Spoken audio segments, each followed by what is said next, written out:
Hello, everybody. Welcome. Good evening, one and all.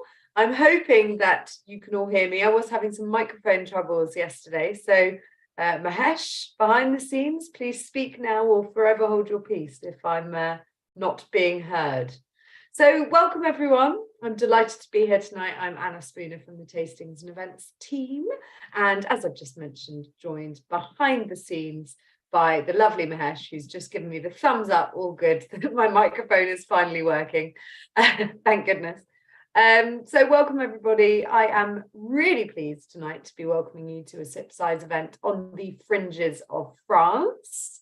Many of you will have joined Sip Size events before, but the whole premise of the evening is to be informal but informative. So we've got 3 wines to taste tonight, and I'm going to talk through 4 regions. So I do apologise for not having a wine for the 4th region, but I'm hopefully going to talk to you about it to such an extent that you'll want to go out and get some.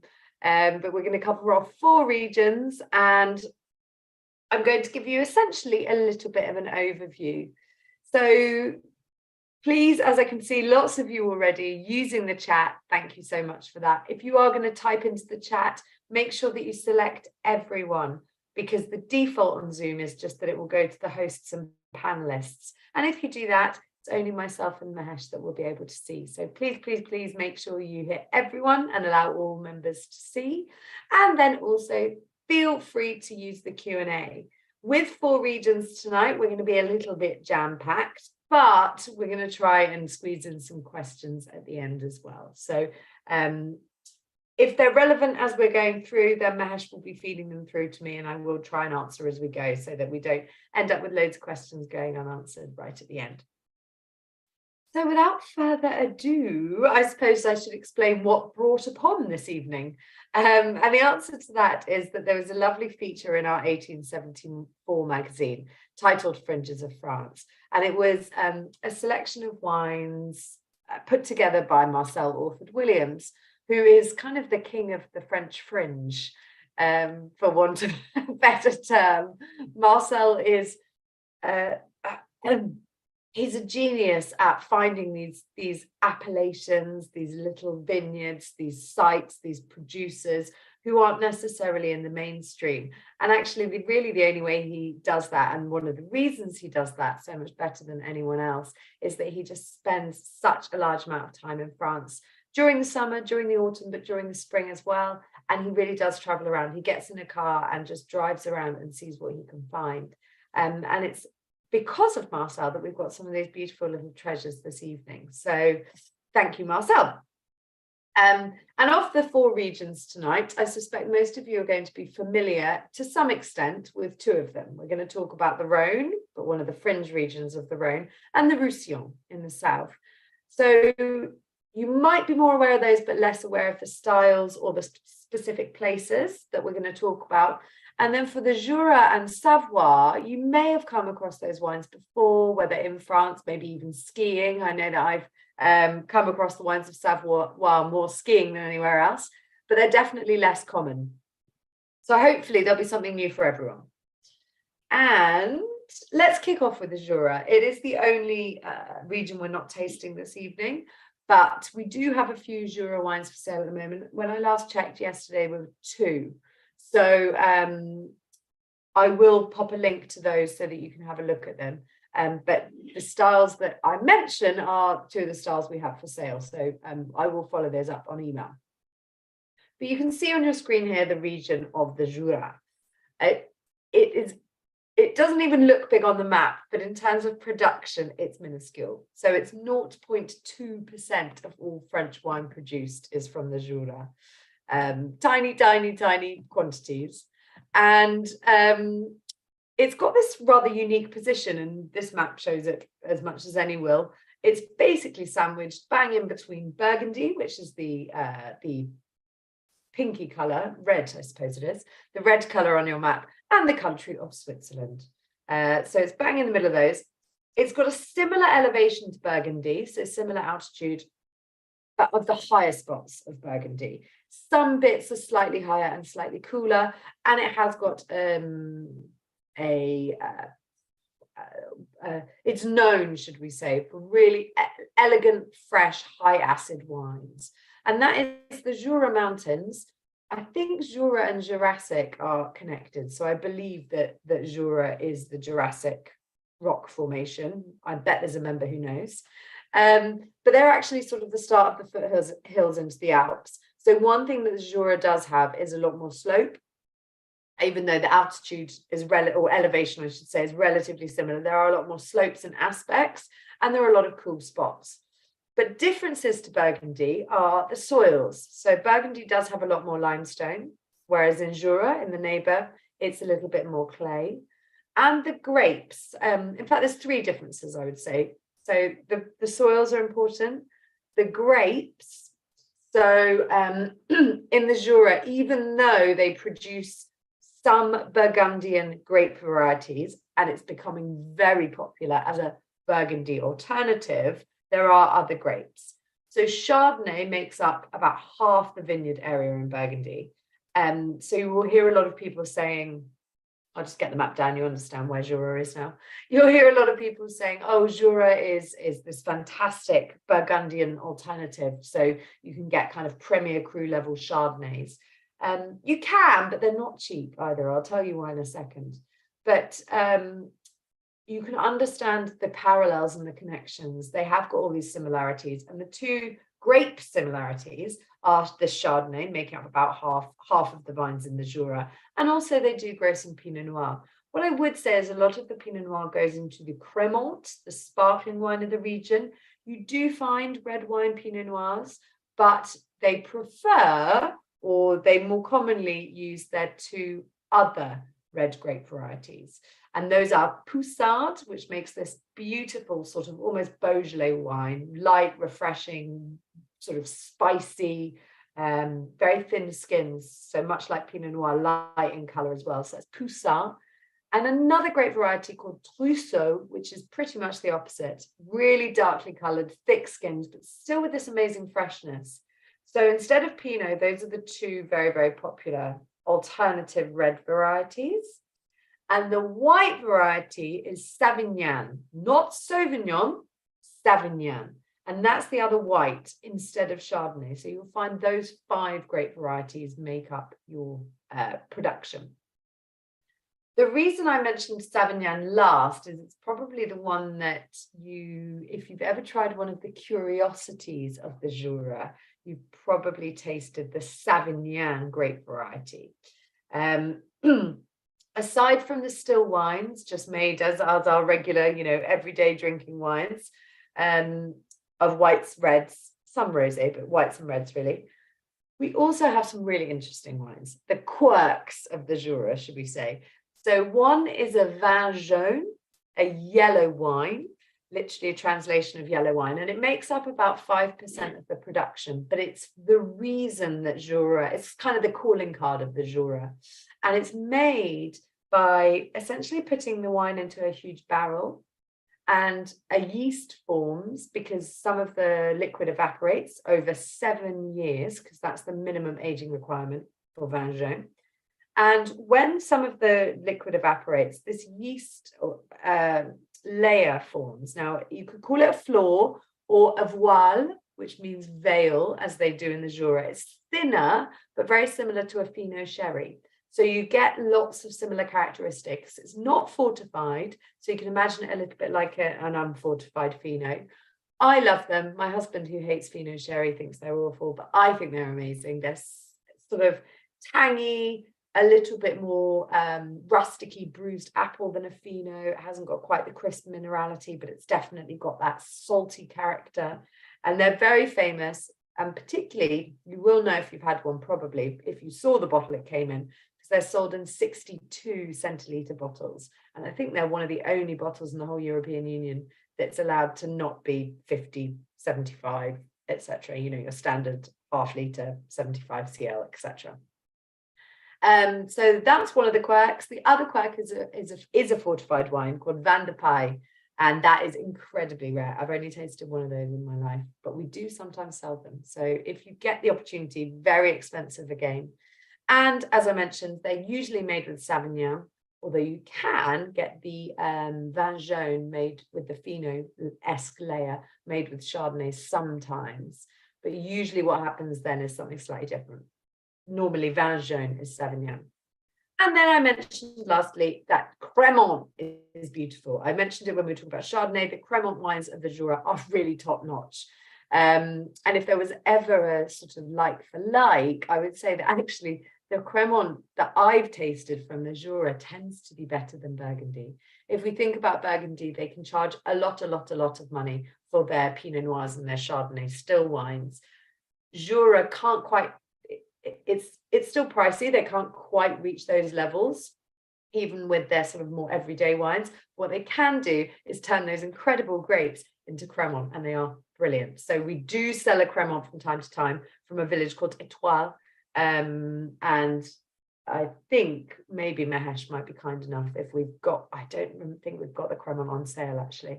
I've teased you with it. But if you see it, please buy a bottle because it's absolutely gorgeous. And we don't sell a lot of Crémant from Burgundy because the quality isn't as good. But the Jura, I would say, if you're looking for a champagne alternative, there's very few quite like it. So that's the Jura. It's trendy at the moment. It's very food-friendly wine, depending on the style. They're not all made with that floor layer, so it can be a bit off-putting when you're not sure. It can be quite daunting to buy a wine from the Jura and not know whether it's going to taste like Fino sherry or not, but they don't all. So the best thing to do is have a read of the label on the back, understand if it's been aged under floor or under yeast, and then you can work out what sort of wine it is. But let's taste our next wine and let's move to the Savoie. Pardon me, sorry, I'm on the tail end of a cold, so you'll have to excuse me. In fact, tasting a vin jaune last week at my MW seminar week, I think that was the start of clearing the cold. They really knock your socks off, those wines. So we did taste one at seminar week, and yes, I thought, I can taste this. So we're in the Savoie now.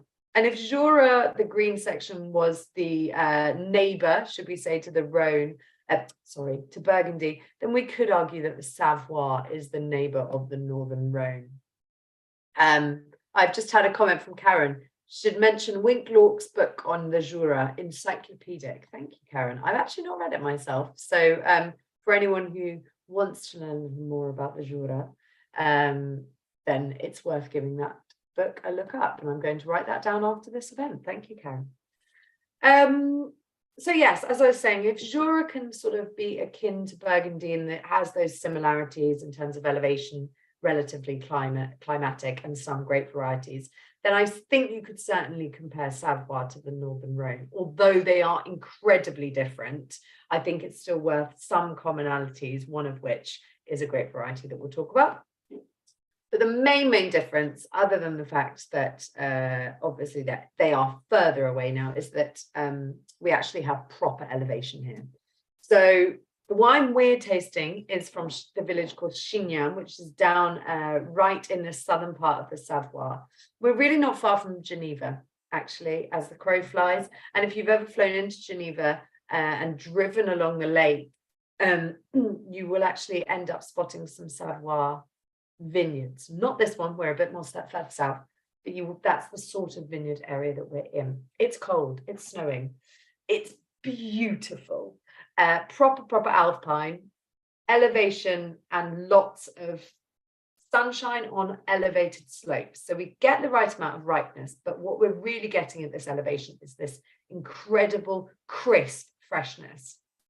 Because of that, and because of this cool climate, 70% of the production in Savoie is white wine. So that really shouldn't surprise you if you think of white wine being much better in cool environments than red grape varieties.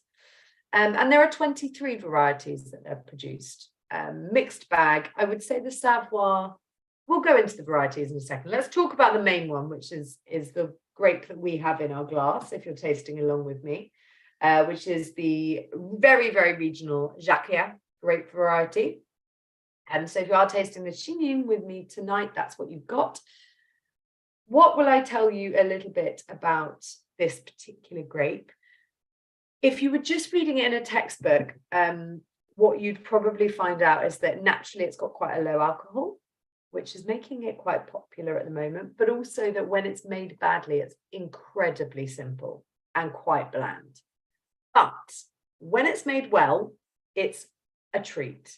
I think for me, it's probably the grape variety of the region that sings of this almost alpine freshness to a T. So if you are tasting along, it's almost sort of freshly cut grass. I'm almost picturing myself where we've just been in that photograph. It's got a slightly mineral stony edge, almost like a wet snow type thing. Very light, a bit herbaceous, which is lovely. And then the palate is gorgeous. So Savoie wines are great with fondue. Just throwing wine everywhere. Savoie wines are great with fondue, and the reason is that they are used almost as the refresher in the heavy cheese fondue, I should say. They refresh the heavy cheese. But I also think they make really, really beautiful summery salad, light meat wines. I don't think you have to just go big cheese. Roger said that this is their favorite, and Karen said gorgeous wine. It takes a little bit of time to get that nose coming out, so please do swirl it. But it's that we had Andrew Jefford on last night. I don't know if members watched it. He mentioned volume in wine. You know, quiet wines don't, just because it doesn't scream at you doesn't mean it's not a top quality wine. This is a quiet wine for me, but so gorgeous. I'm gonna have a taste.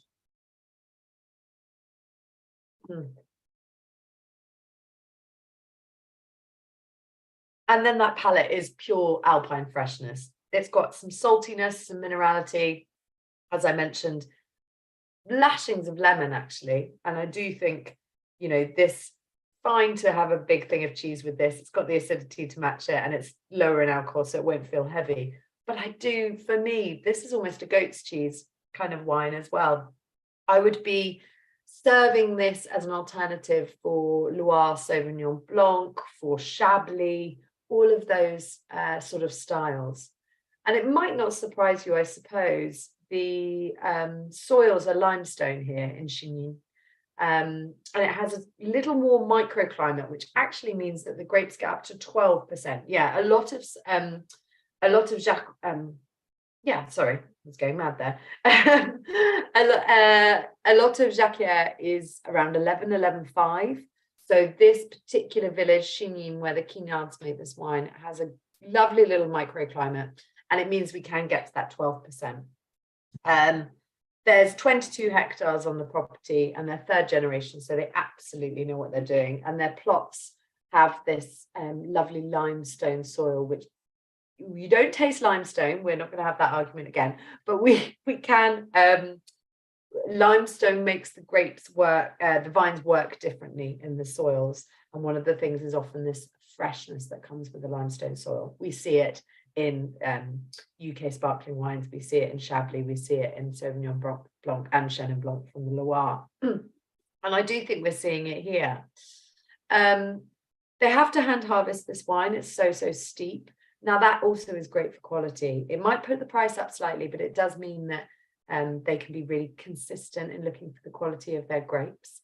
And one thing that they all do, one thing they do with a lot of their wines, and a lot of the producers around here will do, is ferment and age in steel. So don't expect to see really big oaky wines. And I think that's why obviously they do go with things like fondue. I kind of want to have a Gouda with this as well, cumin Gouda. But they have this incredible freshness that I do think it's been treated as it should have been treated. It's been treated really beautifully, and all of that freshness preserved. I'm glad to see, I can see lots of people enjoying it. And Tim said, yeah, this Chigny is a bit richer than some of the Savoie wines that were thin when he used to live near Geneva. And my parents say the same. I was born in Switzerland, and often they sort of avoided anything from the region. But global warming, climate change has helped, but also winemaking has just got so much better, and the production and the harvesting of grapes at the correct time, you know, all of that stuff's improved. So I'm really impressed with that wine. Before we move on, I did mention I was going to talk about a few of the other grapes that you can find in the Savoie. Karen said, never tasted wine from this region before. Wine education. Good is the answer. I think the wines of the Savoie are so underrated. People call them thin and boring and bland, and they're not. But you do have to know the right producer. Other grapes to look out for. There's a regional name for Roussillon. So I mentioned the Northern Rhone similarity. I mean, this is, I suppose, the biggest link.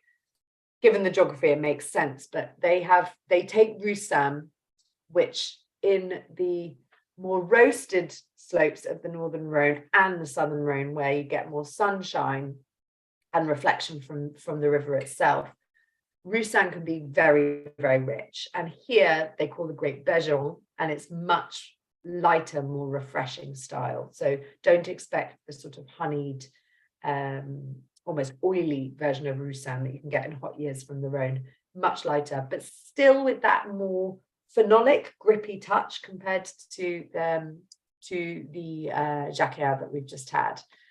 What other grapes? And then we have Altesse, Monjuice, and Pinot Noir are the three reds. So I'm trying to remember. I've done 5 and 5. Yes, I've said to myself I'll do 5 of each of the Jura and Savoie. Otherwise, we'll be here all night. I can't do all 23. But you've got Altesse and Monjuice are your top quality sort of regional grapes. I would compare them to the wines of the Jura in the sense of making this quite light, refreshing style. And then you do have Pinot Noir in the Savoie. Here is where I'd avoid the Pinot Noir.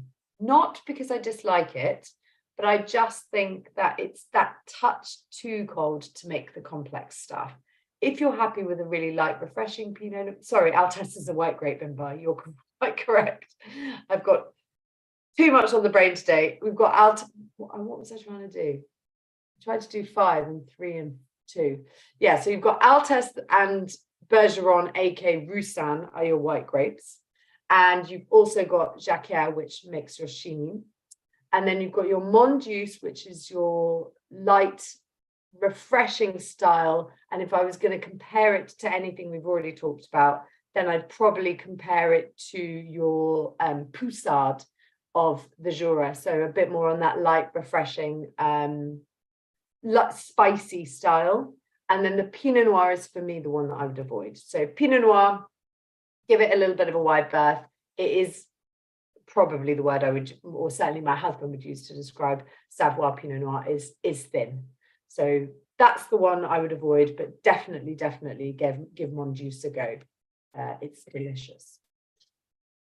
So I'm conscious of time. I think the Roussillon wine is probably at its optimum temperature right now. Yeah, Julia said Monjuice, there are some spicy styles which I reckon can be very successful. I totally agree, Julia. That's exactly the sort of style that I like. It's that kind of peppery, cracked pepper on cranberries. And it's a really, really delicious style. So it's great for autumn and spring, in my opinion, as well, for those transitional periods where you would like to drink a red wine, but you don't want a heavy one. So do try those wines. Marcel always has some Monjuice knocking around, but don't expect it to be full and rich. It is still in that light, spicy style. But yes, so let's go on to the Roussillon because it's probably at a lovely drinking temperature right about now. The Roussillon and the Languedoc are Languedoc, pardon me, terrible pronunciation, are side by side, as you can see right in this image here, this map. But I do think it's so dangerous to put the two together. I know they were paired up, and I know that geographically they often get aligned together. And I'm not trying to dismiss the Languedoc in what I'm about to say, but I think it's damaging to the Roussillon to group it. The reason I say that is that the Languedoc area is very different. The geography, topography, it's all incredibly different. And the traditions and the style of winemaking is also markedly different. So for the purpose of this event, I'm going to focus on the Roussillon, and that's the green section. There are wonderful wines in the Languedoc. I'm not trying to dismiss them, but it's easy to do a side-by-side comparison. It makes more sense to say what Roussillon is and isn't. So Roussillon's hugely shrunk in size. It is about 1/3 of the size it was in the 1980s. And it's not necessarily the most economical area to plant on. It's about 21,000 hectares, which is in the grand scheme of things, nothing like the Languedoc, put it like that. And it's definitely the more traditional of the two regions. What you can't really see in this map, you can just about start to see it, and you can certainly take an educated guess. But basically the Pyrenees are the huge influencing factor that the Languedoc simply does not have. So if you imagine the Pyrenees Mountains right in the south of this image here, and we start to see that influence all across the lower Roussillon. So lots and lots and lots of slopes. Unlike the Languedoc that has these big flat plains that are incredible for producing very affordable, juicy Merlot, high volume Chardonnay, those sorts of things, there is not a spot where you can sort of grow vast amounts of affordable wine in the Roussillon. In fact, 70% of Roussillon wines are AOC. So they are appellation origine contrôlée. There are rules around their production. They can't just plant a delicious, juicy Chardonnay, Merlot, Cabernet, whatever they fancy. There are a lot of rules here. There are also a lot of sweet wines, so vin du naturel, and I'm sure lots of members will have visited these regions, a lot of them around here. They're incredible wine regions. And the vin du naturels like Maori, for example, gorgeous. You can see even on the key code here, lots of Muscat. And Muscat de Frontignan, Miraval, Saint-Jean de Minevois. There are a lot of VDM wines made with Muscat. There are a lot of dry wines made with Muscat. For anyone who's not familiar with Vin du Naturel, it's essentially made a little bit like a light version of a port. But you don't have to use red grapes. But it's a wine that is fortified whilst the grapes are still fermenting. So you leave some of the sweetness in there. And I'd probably say that Roussillon is the finest place in the world for these wines. Southern Rhone excluded, but I actually think Roussillon wines are better. Ooh, shock horror. So there's a lot of those beautiful, beautiful sweet wines. And then after that, the hierarchy really goes majority red, lots of sunshine, lots of warm Mediterranean climate. So red makes sense. Majority red, then rosé, and then white. So not only is this a fringe region, I thought we'd pick a sort of fringe wine as well, because the white wines are a lot less common. Somebody said, why so many different muscats? So it's essentially muscat of the place. So there are a couple of species of muscat. So Muscat d'Alexandria, for example, but these are regions that make the muscat. So it's, Lunel is not a species of muscat, it's muscat of the region. And they grow incredibly well here. You need warmth to get muscat to do nice things, and they have it here. But you also need a bit of coolness, and they have that too. So let's talk about that actually. What do they have here? Let's have a nice, I've got a picture of the producer, that's why. Very pretty part of the world. They can grow things quite easily. So sometimes they do have drought issues, but other than that, things are pretty good. You've got the warm Mediterranean climate. You have got some wind influence, particularly coming down from the Pyrenees, which also act along with the low rain as a sort of disease lowerer. They don't act like a disease lowerer, a silly thing to say. But they reduce the impacts or the risk, I should say, of diseases, particularly things like fungal diseases. So you don't have to put loads of sprays on. There's a lot of bush vines as well, old bush vines. It's quite a romantic part of the world for grape production and wine production. It's kind of got the most romantic set of circumstances. So you've got your rolling slopes, you've got the sea, you've got the mountains, you've got the wind clearing out the grapes from disease, you've got low rainfall, again decreasing disease, and you've got these bush vines. So whilst that all sounds beautifully romantic, all of that, pretty much all of everything I just mentioned, also decreases your yields. So unlike, as I've just mentioned, the Languedoc, you can't grow, 100 hectolitres a hectare wine. All of your yields, a lot of them are capped, but the reality is they don't even reach those caps. So even the legal limits, they're not a limit, because physically often the soil and the environment is so demanding that the vine can't produce that many grapes. Now, two things about that. One is that often makes wines better concentrated. So if vines are working harder to preserve a smaller amount of bunches, what they tend to do is work really hard to get those bunches more perfectly balanced. There's also a lot less water, I mentioned, with that low rainfall, so they are concentrated in terms of having more of everything other than water. So realistically, the Roussillon produces these powerhouse wines. But what always astounds me is for producing wines of that concentration, and the fact that their yields are lower, so per hectare they can produce a lot less wine than their neighbours over in the Languedoc. It still astounds me the prices that you can buy Roussillon wines for. And I think, going back to my original point, it all got banded in as these sort of cheap southern French coastal wines, and that is just not the case with Roussillon. So I've done my preach. Let's talk about the wine we've got. It is a white wine. Red wines from the region are focused on similar combinations to the Rhone. So Grenache, Syrah, Carignan, Mourvedre, usually in that order, actually. So Carignan kind of jumps up above. And then we've obviously spoken about the Muscats. But the white grapes in this region are really interesting. So we have Macabeo, and that is because of its proximity to Spain. So it's a very popular white grape of this region and the Basque country. And we don't have that in the glass today, but if you do find those wines, I know Katie Jones makes a beautiful one. There's a few producers making amazing, and they can't be 100%. They can nearly be 100%. But please do get your hands on one of those if you can. But what we've got in the glass today is a Grenache Blanc.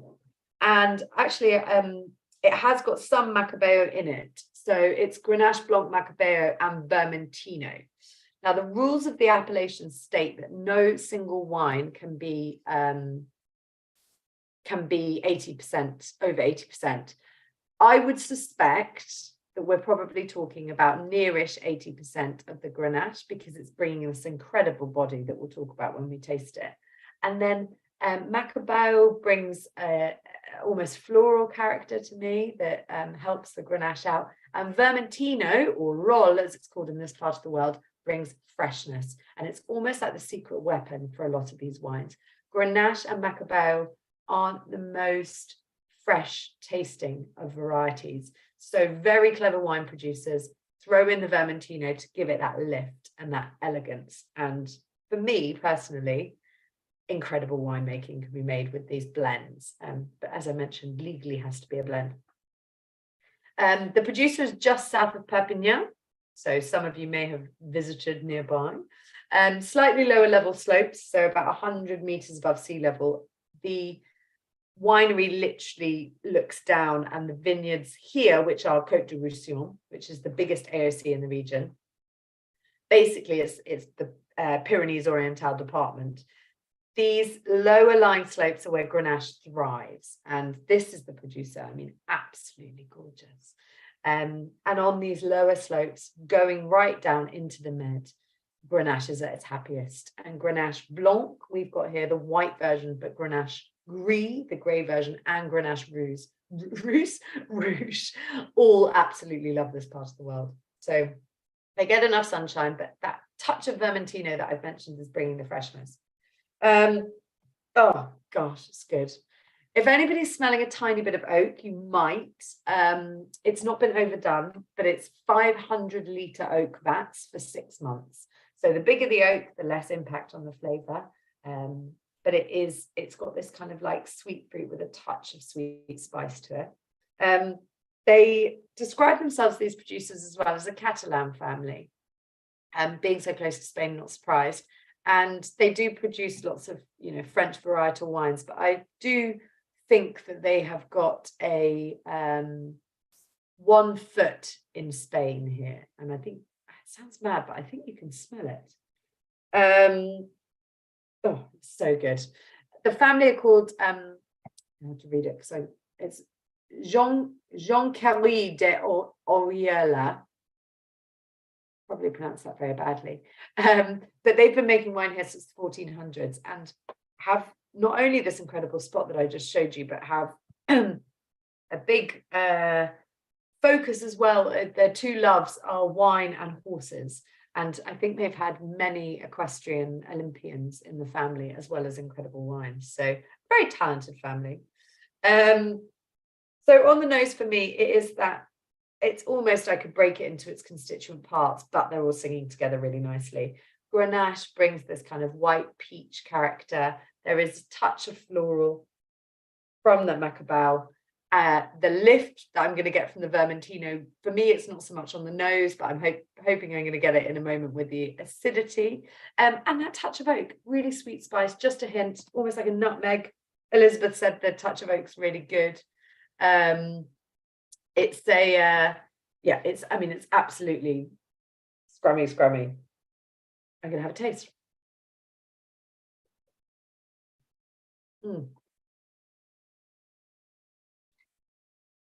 If that's not sunshine in a bottle, then I'm just not actually sure what is. It's a really classy wine. Maybe I have to remind myself of the price of that. £10.95. I mean, if you're not tasting along this evening and you want, encouragement to buy a wine, I have to say that tastes like a £20 wine to me. It's really well integrated oak.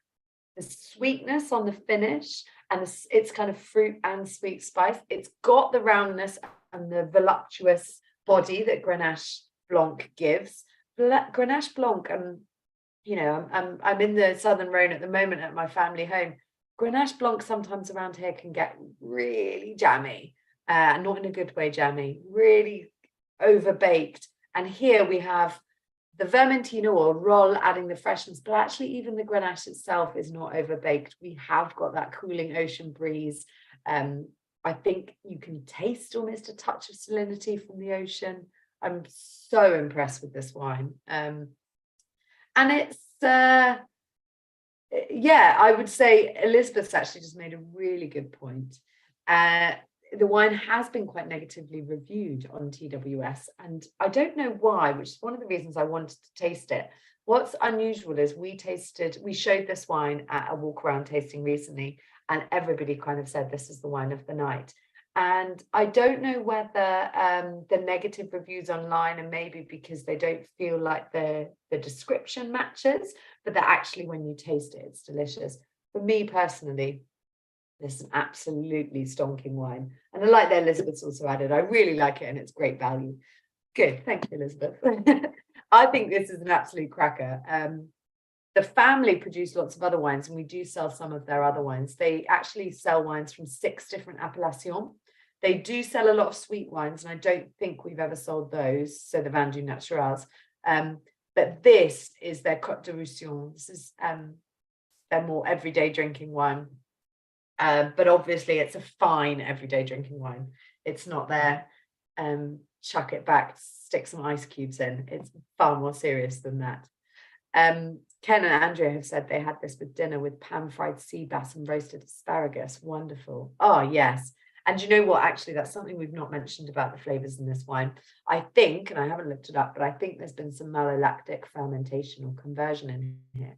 Because what I am getting is this lovely sweet butter. The finish is still going, by the way, but this lovely sweet butter character. And with something like pan-fried sea bass, where you're likely going to put, a lemon and butter sauce on, I mean, this would be absolutely cracking. So well done, Ken and Andrea. You've made me hungry. Right. So Julia said that Grenache Blanc was a revelation, to her. I've tasted a couple of very good South African examples, so we'll definitely be trying this. Yeah, Grenache Blanc, I just mentioned, it's had such a bad press, and I think unfortunately the Southern Rhone hasn't done it any favours. Where it's got too hot, it doesn't really taste very nice. This is a really good example, and that freshness has been looked after well. Right, so, and oh, she's just mentioned the Foundry and Rustenburg as an FYI. I actually haven't tried Rustenburgs, but the Foundry Grenache Blanc is delicious. And it's also sort of spreading around the world. It's worth saying before we move on to our Grenache Rouge, as we're about to, it's worth saying that Grenache is as a variety, and there are a few. So we've got Gris, Blanc, and Rouge. There is actually a weird other Grenache as well. We don't talk about that Grenache. The black sheep of the Grenache family, but it's not black, it's sort of weird grey colour. It doesn't ripen very well. It's got a funny French name that I can't remember.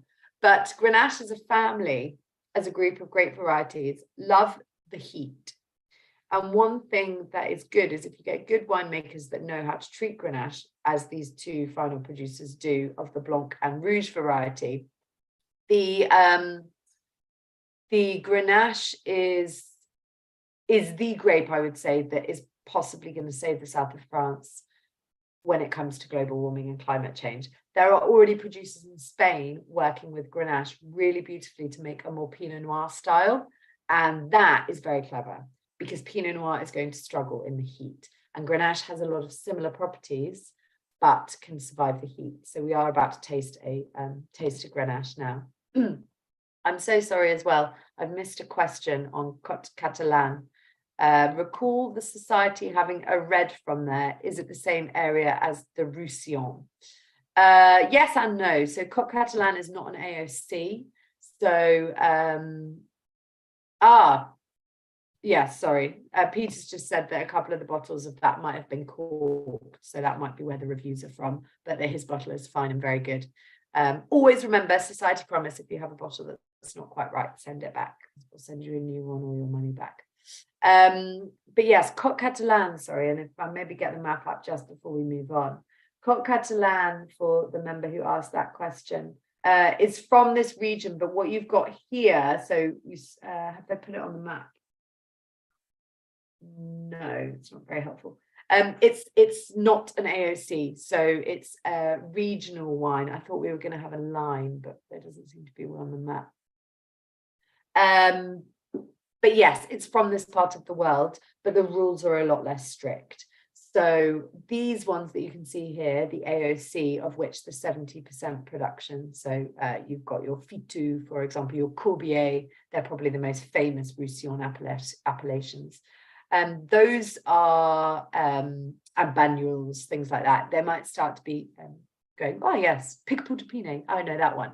Those are your AOCs where the rules are stricter. The wine we had was from the biggest section, which is down here, Côte de Roussillon, so this beige section. But you can, one of the things that happens in the Roussillon, as in other places, is you get them, I like to call them Russian dolls, where you get appellation within appellation. So what you see here is you get Rivesseau drawing a red line around part of the Côte de Roussillon. It can get quite complicated in the Roussillon, but what I would say is the AOC wines just have the stricter rules. IGP wines around the Roussillon, like your Côte Catalane, are really good quality as well, because just because they're IGP and the rules are lighter doesn't make the growing conditions any easier. So they tend to be really good value, incredibly good value wines. And as I mentioned before, we don't have those big flat plains like we have on the Languedoc for those IGP wines. So they are very good. Just before we move on, if you do love to explore the wines of this region, whites from Limoux are amazing. They're expensive but amazing. This green up here. What else would I say? Picpoul de Pinet, for anyone who joined me on Andrew Jefford's call last night. Wonderful wine, underappreciated, quiet wine, beautiful description. Banyuls is great for your sweeties. Maori for your sweeties. Fitou, if you like Grenache Blanc, Fitou is probably, if you liked this wine, then unsurprisingly, its friend. It's a really good example of the grain in this bit here, Fitou. And that's where Katie Jones makes her Grenache, Gris and Blanc. So if you want to explore some more wines, that would be my suggestion. So, in the words of Grenache, let's move on to our Grenache Rouge.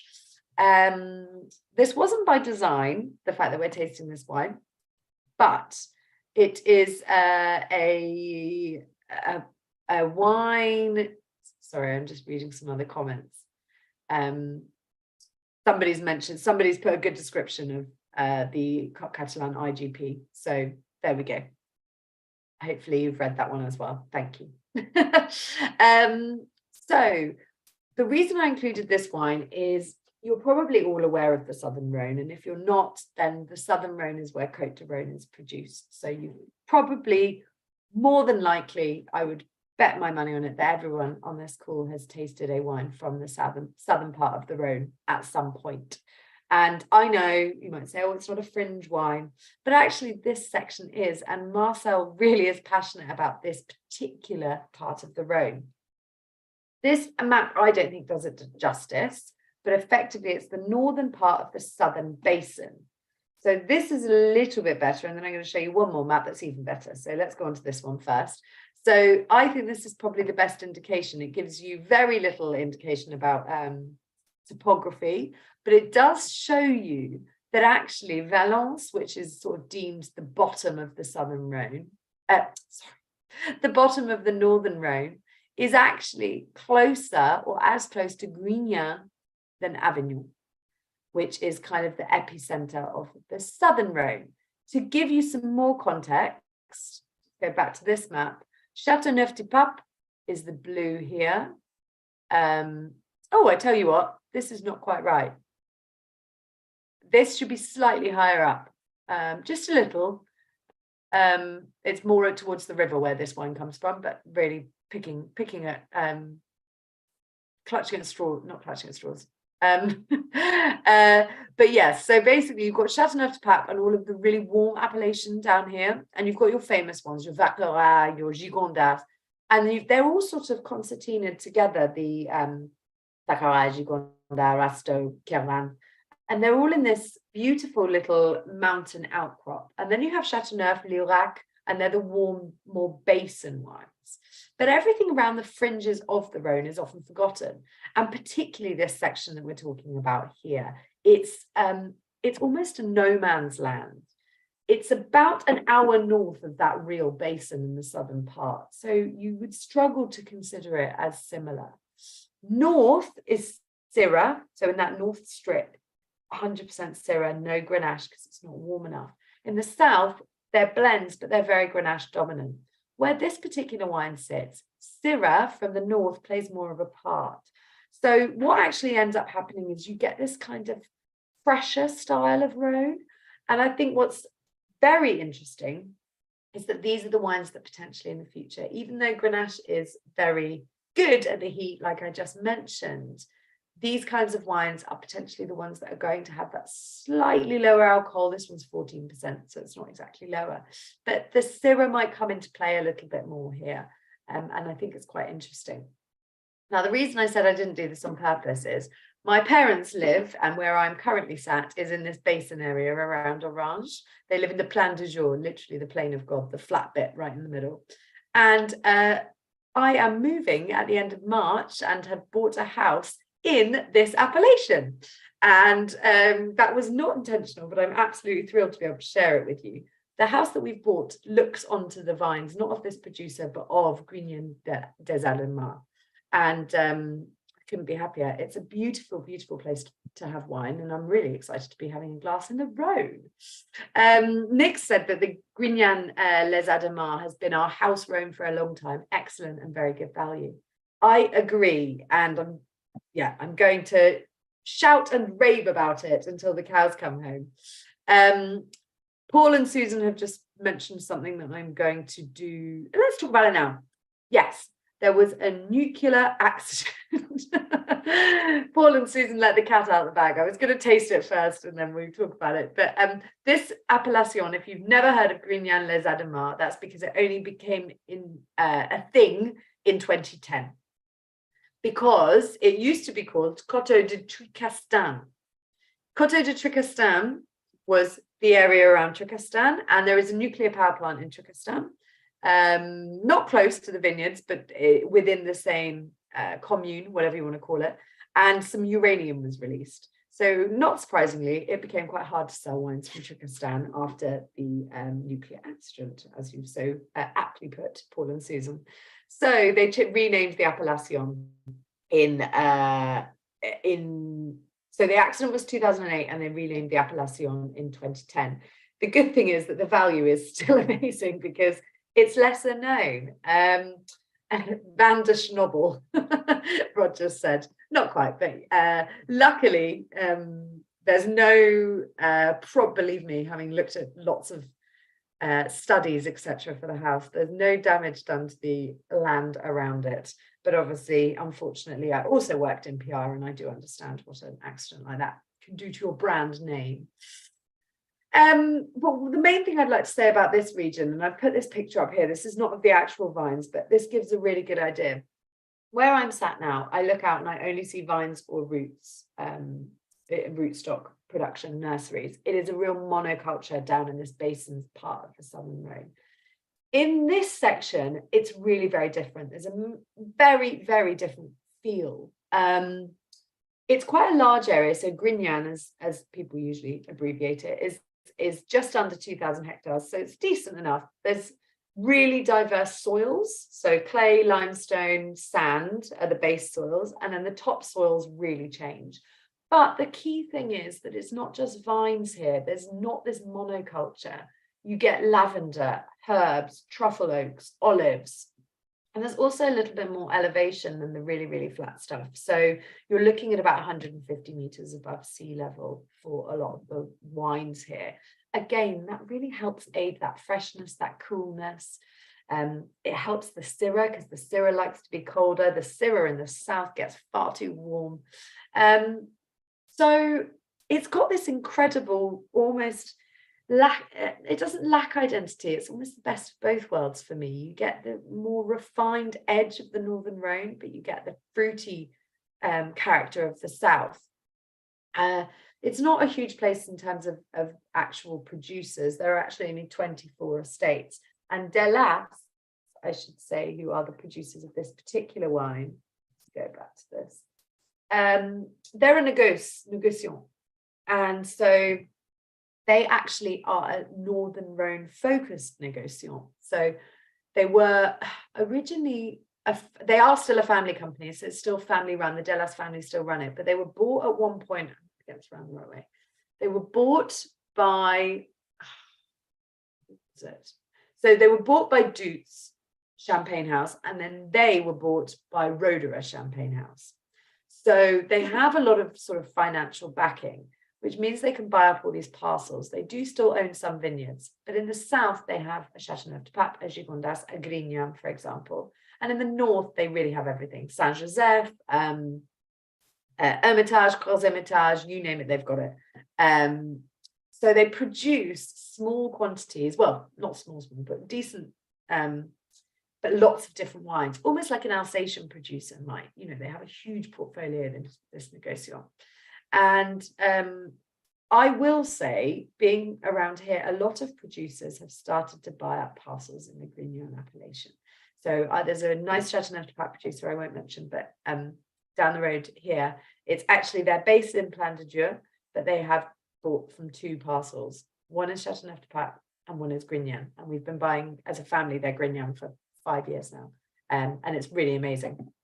So these wines are, the Delas wines in particular, have taken a huge influence from the winemaker who was from Burgundy, came in 1997, 6 or 7, and really turned everything around.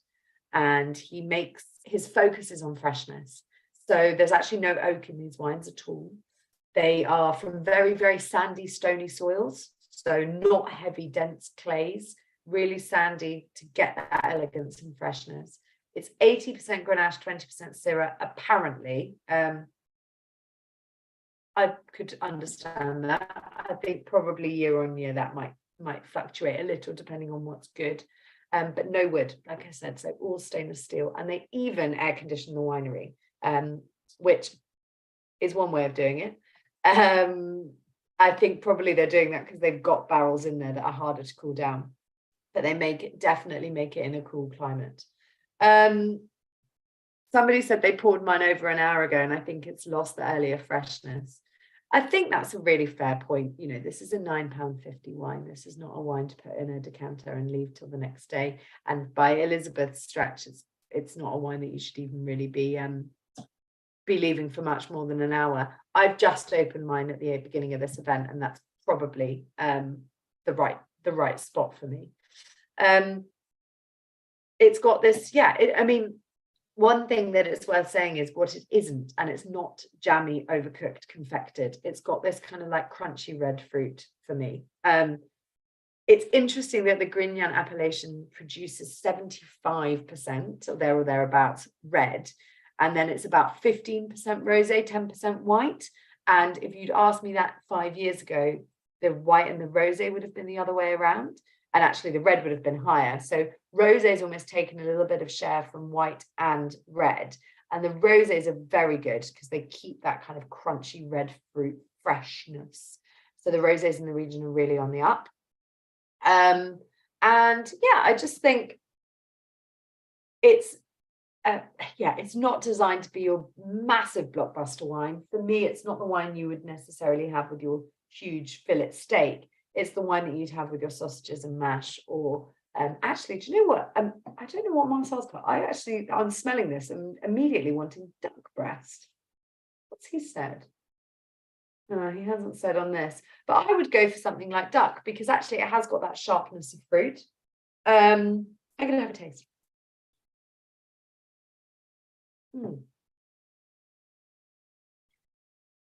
Mine's actually quite chilled. And normally that would be sacrilege on a Southern Rhone red wine. And it's actually working really nicely. One thing that I find particularly interesting about this wine is not only do I get the red and the black, which is what you would normally expect to find in a Southern Rhone wine, I'm getting blueberry. And that's quite rare. And that is that kind of cool influence on warmer grapes, that blue currant blueberry fruit. And I really, really like that. I don't know whether anybody else is getting that as well. But for me, that adds an extra layer of interest. So yeah, the tannins are a little lighter. They're still present, but they're not dense and thick, as you might start to get, particularly in your hot vintages of Côte de Rhone. Caroline said she's struggling with this one. Opens with a woody minerality, thin line of cherry. I agree on the cherry, with vague dusty plum underneath, then falls off a cliff, leaving very short finish. I do agree on the finish. I think it's not a wine that's, as I said, it's not that dense, chunky, chewing wine. And I think for that reason, the finish kind of is bright and refreshing and perhaps not as intense. I think if we go back and compare it with our Roussillon Grenache Blanc, that was a wine that stayed with me. You know, that really, really stayed with me. This isn't like that. And I think maybe that's why I've actually enjoyed it chilled slightly. It wasn't by design. It was a bit of an accident. And my cave we had frost here today, and my cave is colder than I was expecting it to be, having not been here in the winter for some time. And actually it's really worked chilled. So maybe, Caroline, that might be something to consider. Not got the, not the voluptuous middle of winter wine. Maybe this is your spring or your autumn transitioning red wine, much like that white wine was. And yes, James said great with a barbecue. I think that's right. I think I said sausages and mash, but maybe it's sausages on the barbecue. It's not the kind of winter fireside version of a Rhone blend. It's more of that food friendly, refreshing, bavette steak or I don't know, maybe even kind of what am I thinking of? Like a lentil stew, but not really, really rich things. Sausage and lentil, that's what I was thinking. Like a sausage and lentil stew. Almost, dare I say it, in a Beaujolais food group category rather than your big, hearty, heavy Rhones. And Annalise has said, also having it slightly chilled by accident, and it works really well. So there we go. Remember, when you're chilling red wines, the only real danger is that if you've got woody tannins from oak, they tend to go a bit dodgy, and tannins in general. We've already said this was made in stainless steel. There's no oak, and the tannins are lighter because of that cooler climate. So by accident, we've discovered that this is really lovely, lightly chilled. And And Elizabeth said maybe number 3 will be okay with minestrone tomorrow. I think minestrone would be nice. Tomato, you're quite right, is a bit dangerous to pair with, but I think it will be fine. Minestrone can often have some sort of sweeter tomato elements rather than acidic. So yes, I think that would be a nice combination. Right, I'm glad I answered everything as I went along. So we did overrun in terms of the presentation, but I have managed to get through all questions. Karen's asked a thought. She would just like to know if people like these lighter styles of red wine these days. Yes, is the answer. There's definitely a shift towards these wines. So I'll sort of finish on that note. The alcohols are still high. We're still Grenache dominant. So Grenache is only really at its best when there's enough sunshine, and that sunshine produces sugar and therefore alcohol. So if you are tasting Grenaches at 12%, then something's gone horribly wrong with the winemaking, quite frankly. So we're still going to have alcohol, but definitely this wine is in balance in terms of having lightness, freshness of touch, and not having that really heavy style.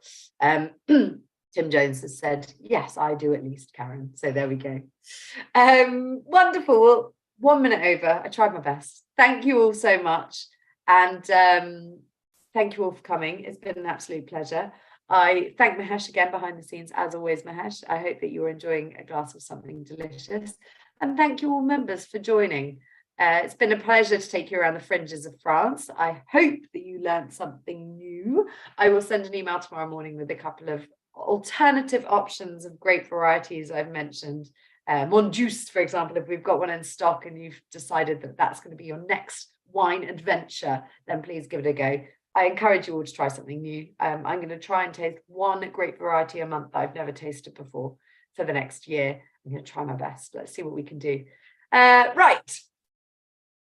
I hope you have a lovely rest of the evening, lovely rest of the week and weekend, and I'll see some of you next week. Thank you all. Cheers.